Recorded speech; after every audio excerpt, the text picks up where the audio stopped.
776 buildings across 65 acres would be destroyed. 30 lives, including the lives of a dozen firefighters, would be lost in this terrible blaze.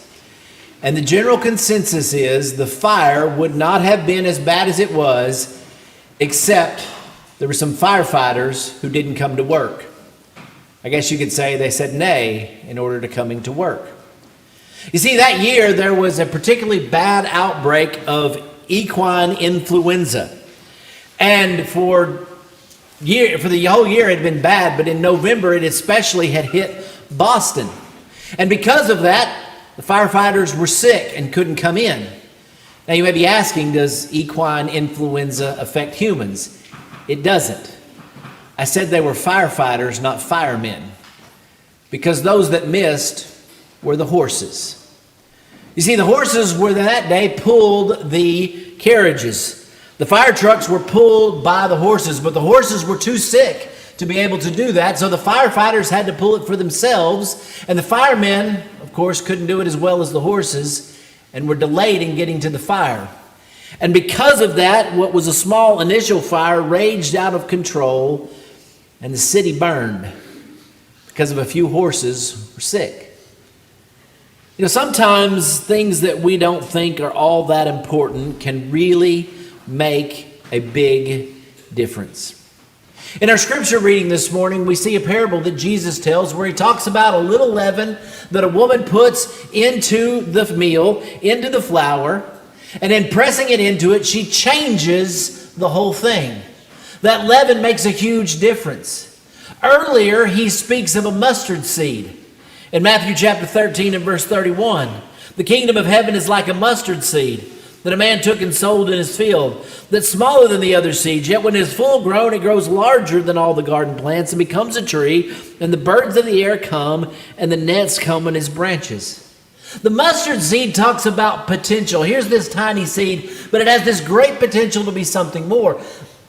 But the parable about leaven is a little different, because it's about the little thing and the great effect it can have on something else. Now, oftentimes in Scripture, leaven is used as an example, but it's often used in a negative way.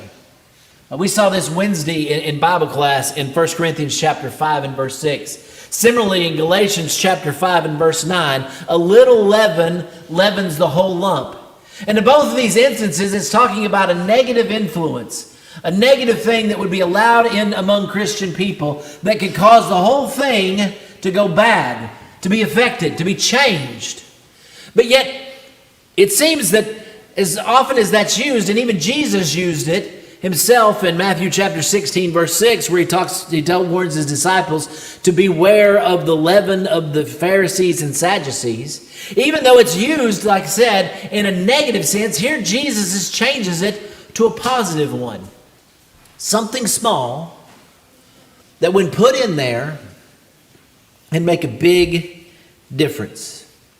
It's interesting because this parable is found in Matthew and Luke uses the standard word there that we translate as hid, but Matthew adds another word onto it. It's not the idea of something just being placed in there. That's the idea of hid. It's put in, but rather he says it's buried deep. It's pressed into. It's well done. It's hidden on the inside. In other words, there's something that's taken in there, and when it's placed on the inside, when it's done well, it can make a huge difference. It can change everything. It shouldn't surprise us. Scripture is full of stories.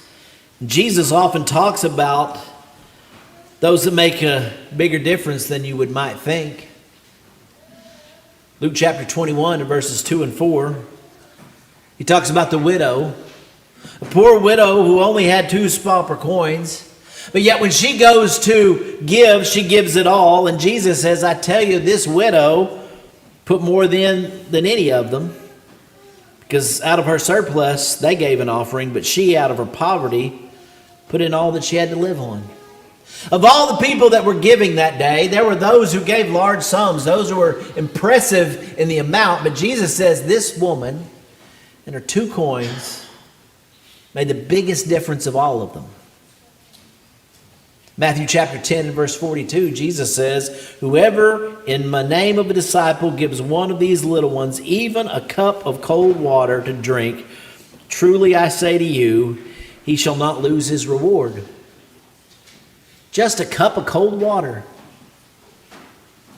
We think about things being big and great, but here's a little thing that made a big difference. A greater difference than you could think. Matthew 25, Jesus tells another parable about some who saw those people in need and turned a blind eye to them, who saw those who were sick and hungry and didn't do anything for them. And then there's another group who sees the same people and cares for them. Jesus would say to those people in Matthew chapter 25, verse 37, "These that you did to me." And they said, "When did we ever see to you? Lord, when did we ever see you hungry and feed you, or thirsty and give you something to drink? When did we see you a stranger and invite you in, or naked and clothe you? When did we see you sick or in prison and come to you?" And the king shall answer and said to them, "Truly I say to you, to the extent that you did to the least of these brothers, you did it to me." Just some small thing, but it made a huge difference. We have a lot more power to make things better than we realize. We can do more than we can ever imagine. You know, God has always done a lot with a little. Sometimes it's like the mustard seeds. This little thing that's potential. We look at someone like Moses, who was a stutterer who thought he was nothing, but God used him to lead his people out. We think about a little boy with a slingshot and how David was made into this great king, defeated a giant. And we look at that and say, well, we can see that there was that potential there. That was that mustard seed. We look at the apostles, 12 ordinary men that God changed the entire world with. But sometimes it's more like that leaven.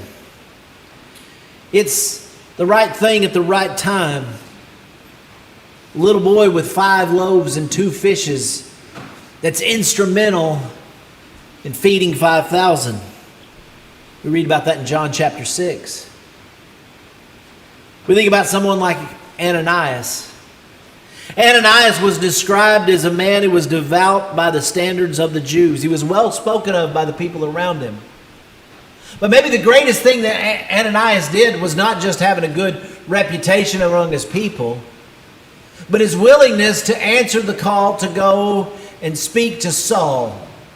A man whom he was afraid of, a man who had heard nothing good about, but yet he obeyed the commandment of God to go and teach him the gospel.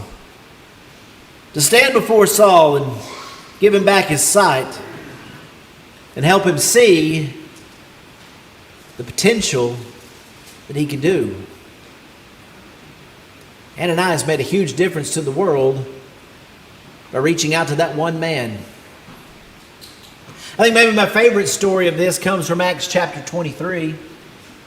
Paul is on trial for his life. He's been captured by the Jews, or he's been accused by the Jews. He's being held in custody by the Romans. A series of misunderstandings and misevents have escalated this higher and higher and higher. And the Jews are determined that they're not going to let Paul live. He's been able to sneak out of every chance, and now they have their chance because he's going to be transferred to another custody. And in that way, he's got to be moved along. And they realize that they can jump him. They had vowed to themselves they were not going to eat or drink until Paul's life is over. 40 different men are after Paul. And they set up a scenario with the commander. Bring him down to Caesarea. Bring him down to another place. And when he does, they can slay him when he comes near. It's a trap well set. Except it just so happens that the son of Paul's sister hears about it. And he goes and tells Paul. And then Paul is able to tell the commander, and the trap so well set falls apart. Think about that turn of history. If Paul would have died on that road, think about the difference it would have made to us. I mean, Paul, because he will end up put on trial, because he'll be put into prison, this is where he writes the prison epistles. I mean, this is a man who wrote half the New Testament. Half of those books wouldn't have gotten written. All the things that Paul is going to do from here on out, all the lives that he touched, would have all fallen apart. Now I know God's will would have been done, and he would have seen that would have happened, but this boy's action to stand up and say something makes a huge difference.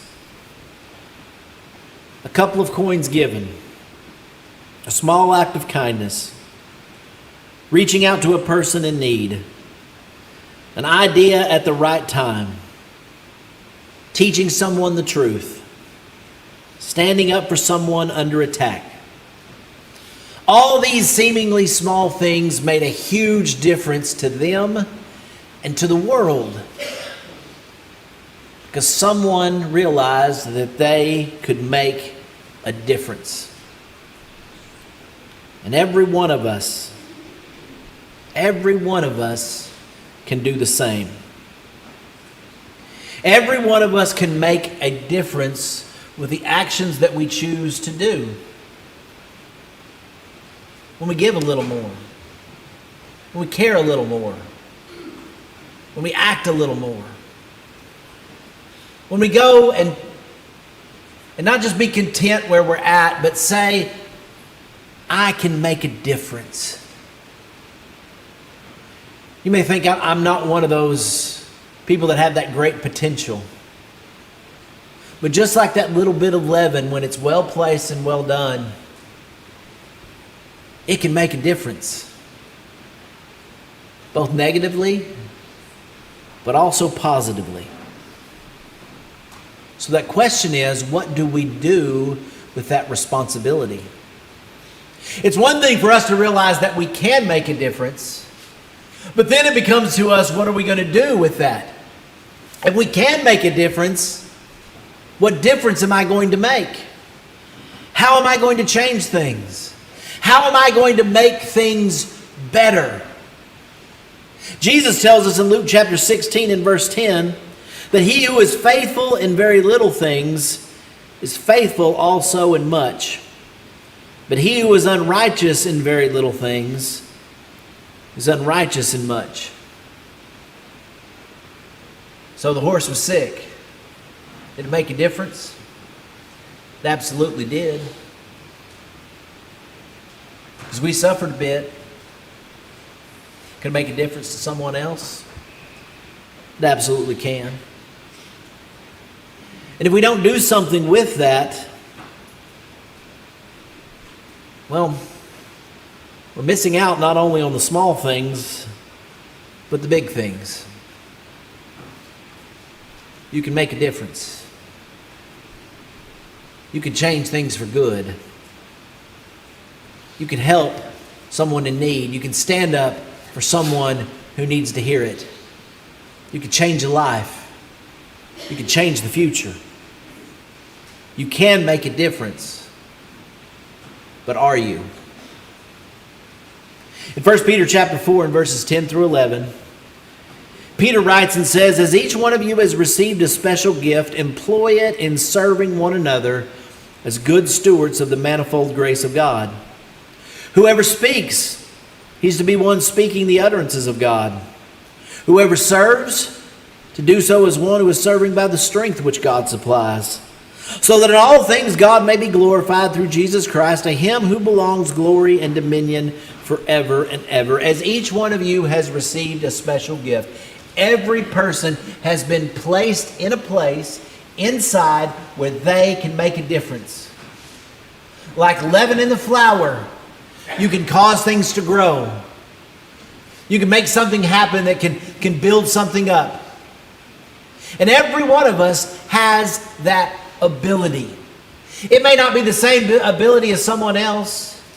You may not have the same skill set. You may not have the same gifts. But you definitely have something. So we must employ it in serving one another. Our gifts are not given to us for us. They are given for us to use for others.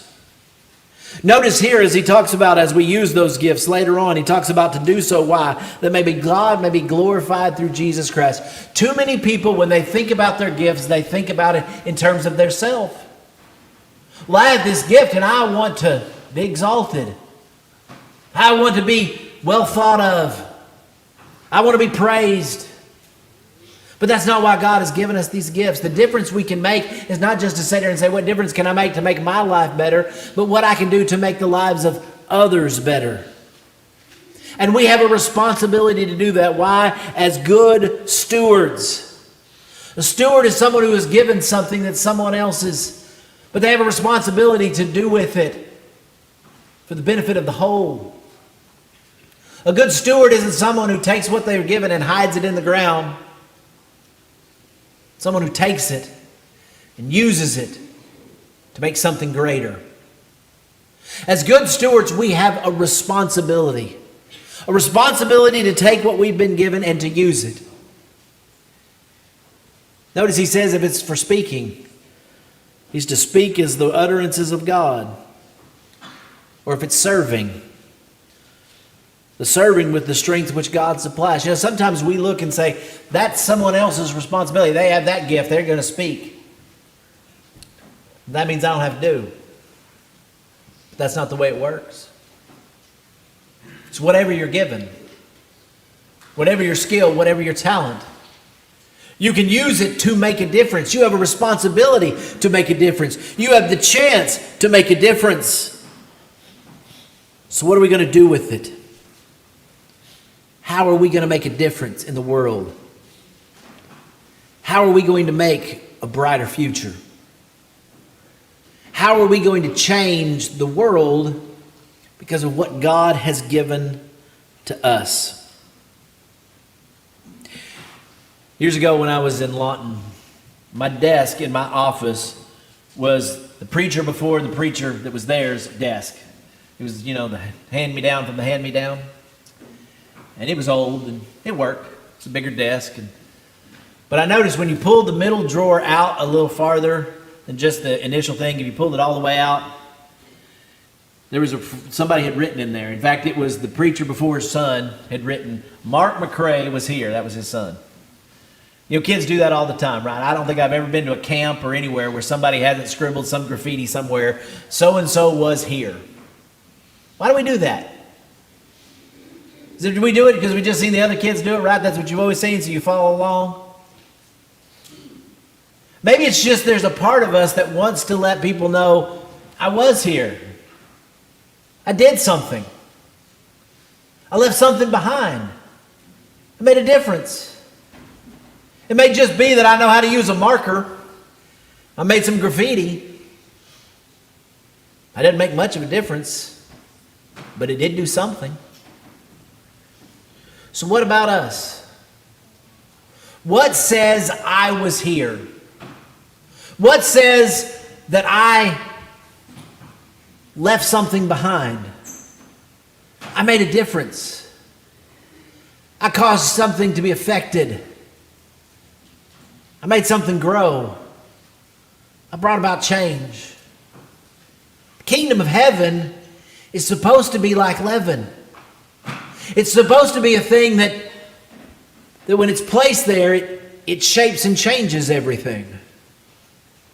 Isn't it ironic, though, that a lot of times when we hear about leaven being used, it's negative? I was there, but it was bad. But maybe we should think about it. I was there, and it was good. What says you were here? What says you made a difference? What shows that you were there? Because we can make a difference. Little things, small things, can make big differences. The right actions, done in the right ways, the right people. What did Jesus say? Whatever you did to the least of these, you did to me also. It's how we serve our God. It's how we bring about a better future. Is by making sure that we are doing something. Our absence can bring about destruction and ruin. Our presence can bring about change and hope. If we employ the gifts that we have, we can bring service to all kinds of people. But if we sit on our hands, well, nothing happens. And eventually it all falls apart. What greater difference could you make to your future? What greater difference could you make to the future of your family, to your friends in the world, than finding yourself obedient to God? You see, we can make a difference by being different, by being one of His, by obeying the gospel. Your example will change your life, but it will change the world around you. It will cause others to see their necessity. It will encourage the faithful to continue what they're doing. The biggest difference you can make is by following your Lord. So today we close that lesson with the invitation of Jesus Christ. The call to obey the commandments that has been given to us. To follow that gospel plan of salvation. Do you believe in Jesus? Are you willing to make a profession of that faith? Will you allow Him to change your life? Will you allow Him to take away your sin? To believe, to put on Christ. Maybe today as a Christian you have spent too much time idle. Too much time burying your talents. Too much time sitting on your hands. And it's time to make a difference. The difference in a life in a young person. The difference in the life of a friend. The difference in the life to the lost. You can make a difference. But are you? Today, if you're subject to the invitation, today if you need to put on Christ, today if you need the prayers of your brothers and sisters, we offer you a chance to let that be known right now while we stand and sing.